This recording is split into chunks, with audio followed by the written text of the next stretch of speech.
পরবর্তী বক্তা জনাব আব্দুল মুন্তাকিম, নীলফামারী ৪। আপনার সময় 5 মিনিট।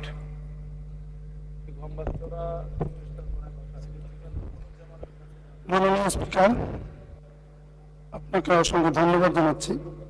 আমি আব্দুল মুন্তাকিম, 15 নীলফামারী ৪ আসন থেকে নির্বাচিত। আমার নির্বাচনী এলাকা সৈয়দপুর এবং কিশোরগঞ্জ উপজেলা। আমি প্রথমে আপনাকে ধন্যবাদ জানাতে চাই, আপনার মাধ্যমে মহান সংসদে আমি কথা বলার সুযোগ পেয়েছি। যে মহান আল্লাহ তাআলার দরবারে শুকরিয়া আদায় করছি, আলহামদুলিল্লাহ। মহান রাসূলের উপর দরুদ পড়ছি সাল্লাল্লাহু আলাইহি সাল্লাম। বাংলাদেশ সৃষ্টির ইতিহাসে 52, 48, 52, 71, নতুন 1, 2, 3, 90, 24-এর গণঅভ্যুত্থান,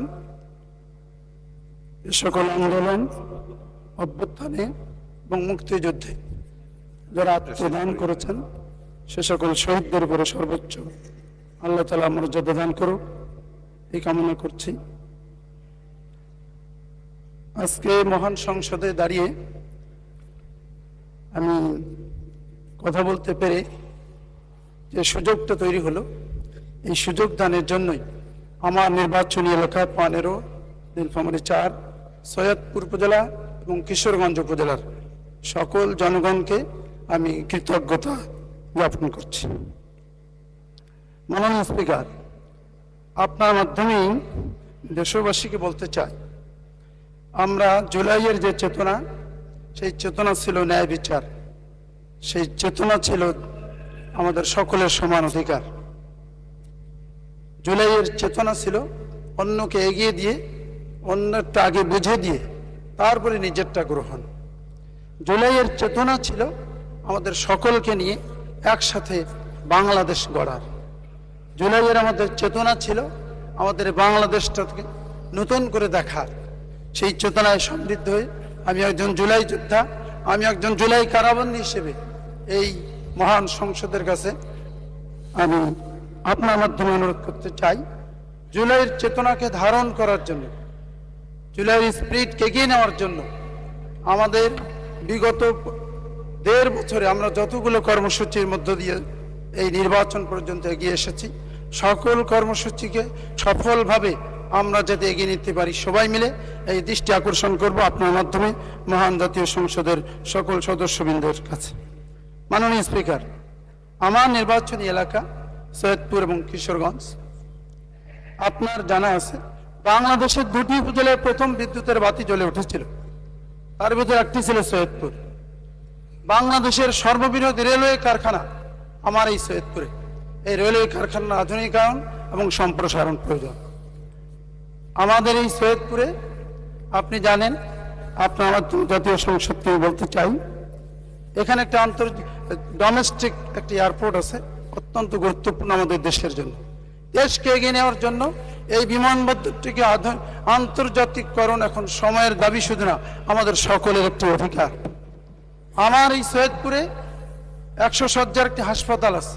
আমার এই সৈয়দপুর, পার্বতীপুর, খানসামা, চিরিরবন্দর, বদরগঞ্জ, তারাগঞ্জ, নীলফামারী সহ প্রায় 8টি উপজেলার প্রায় 15 লক্ষ মানুষের চিকিৎসা সুবিধা দিয়ে থাকে, কিন্তু সেই হাসপাতালটি 250 বেডে উন্নীত করা প্রয়োজন। এর পাশাপাশি আমার সৈয়দপুর উপজেলা স্বাস্থ্য কমপ্লেক্স নাই, আউটডোর ডিসপেন্সারি আছে। আমি দৃষ্টি আকর্ষণ করব আপনার মাধ্যমে মাননীয় সংসদের কাছে যে আমার সৈয়দপুর উপজেলায় অতি দ্রুত একটি হাসপাতাল, যেটি উপজেলা স্বাস্থ্য কমপ্লেক্স নামে পরিচিত, সেটি প্রতিষ্ঠা করা হোক। এই সৈয়দপুর একটি বিজ্ঞান কলেজ নামে একটি কলেজ আছে, যে এই কলেজের শতভাগ শিক্ষার্থী মেডিকেল অথবা ইঞ্জিনিয়ারিং অথবা ইউনিভার্সিটিগুলোতে শিক্ষক হিসেবে নিজেদেরকে তুলে ধরে দেশের মেধার স্বাক্ষর রাখছে। সেই বিজ্ঞান কলেজটির আসন সংখ্যা আরো বাড়ানো দরকার, প্রায় 350 হওয়া উচিত। মাননীয় স্পিকার, আমার এই সৈয়দপুর উপজেলায় একটি বিশেষ শিল্প নগরী আছে, সেটির সম্প্রসারণ প্রয়োজন। আমার এই সৈয়দপুর উপজেলায় 150 মেগাওয়াটের একটি বিদ্যুৎ কেন্দ্র আছে, সেটির চালুকরণ প্রয়োজন। এইখানে আমাদের বগুড়া থেকে যে সৈয়দপুর পর্যন্ত গ্যাস সরবরাহ যে সরবরাহের যে ব্যবস্থাপনা আছে, গ্যাস স্টেশনটি আছে, সেটি চালুকরণ প্রয়োজন। আমার এই সৈয়দপুরে আপনি জানেন আটকে পড়া উর্দুভাষী মাননীয় সদস্য, আপনার সময় শেষ, আরেক মিনিটে শেষ করেন তাহলে। তাদের জীবনমান উন্নয়নের জন্য আমাদের কাজ করা দরকার। সেজন্য আপনার মাধ্যমে মহান সংসদের কাছে দৃষ্টি আকর্ষণ করছি। আমার কিশোরগঞ্জ উপজেলায় অতি দ্রুত জীবনমান উন্নয়নের জন্য একটি কিশোরগঞ্জ সদর ইউনিয়নকে পৌরসভায় উন্নীতকরণের জন্য আপনার মাধ্যমে আমি আহ্বান জানাচ্ছি। তিস্তা সেচ ক্যানেলের প্রধান যে ক্যানেলটি সেটির চতুর্পার্শ্বে যে পরিদর্শন রাস্তাগুলো আছে সেগুলি মেরামত এবং উন্নতকরণের মধ্য দিয়ে যোগাযোগ ব্যবস্থার একটি উন্নতকরণ প্রয়োজন। এজন্য মাননীয় স্পিকার, আপনার মাধ্যমে মহান সংসদে আজকে কথা বলতে পেরে, আমার এলাকার মানুষের জন্য কথা বলতে পেরে আমি নিজেকে গর্ববোধ করছি। এর জন্য আপনাকে ধন্যবাদ মাননীয় স্পিকার, সবাইকে ধন্যবাদ। আসসালামু আলাইকুম রহমতুল্লাহ। ধন্যবাদ মাননীয় সদস্য।